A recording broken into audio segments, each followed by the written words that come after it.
So you could say there's two types of compulsions. There's the kind we talked about in the first tip, where you're exposed to something and you feel the urge to do something.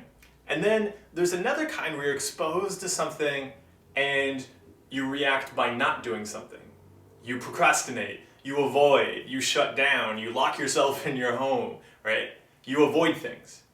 That's why the third fast and dirty exposure and response prevention tip is to talk to strangers. Now, the reason I recommend talking to strangers, and this might be a little different for you, but often talking to people is something that we avoid. We judge people. We judge them very, very quickly. We think of all sorts of reasons not to talk to them, and then we don't say anything. We're worried about saying something stupid. We're worried that they're mean. They don't look like the right person. All sorts of different things. Our brain just races through judgments. Judging things is a huge problem with anxiety disorders, and learning not to judge things is really going to help you with exposure and response prevention.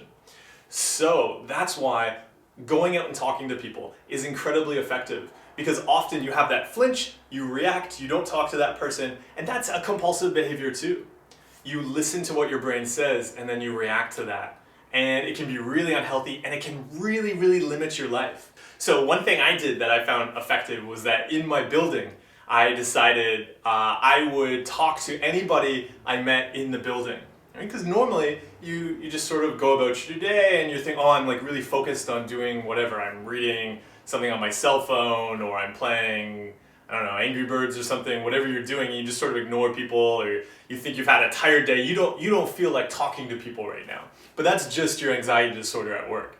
So commit to something like, I'm going to talk to every single person in my building whenever I see them. It doesn't matter what it's about, and then do it. Because your brain will be able to think of reasons not to do it. And so by committing to a goal, and then feeling that urge not to talk to the person, but then sticking to the goal, you're going to learn some really valuable lessons when it comes to succeeding with exposure and response prevention. You want to learn how to set a goal that's healthy, and then hear what your brain tries to get you to do. So your brain is going to try and stop you from doing those things, and accept those thoughts, not try to shut them down, but say, I'm going to do this anyway.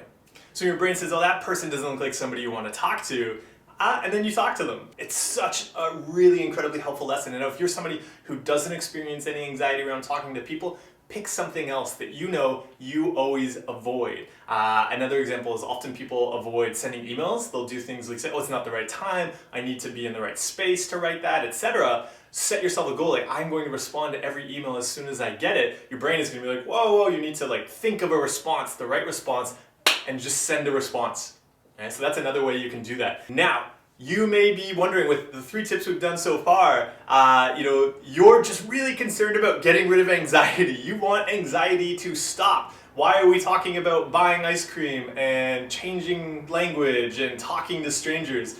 But that's because the anxiety is not the problem. Okay? And that's what the 4th tip is about.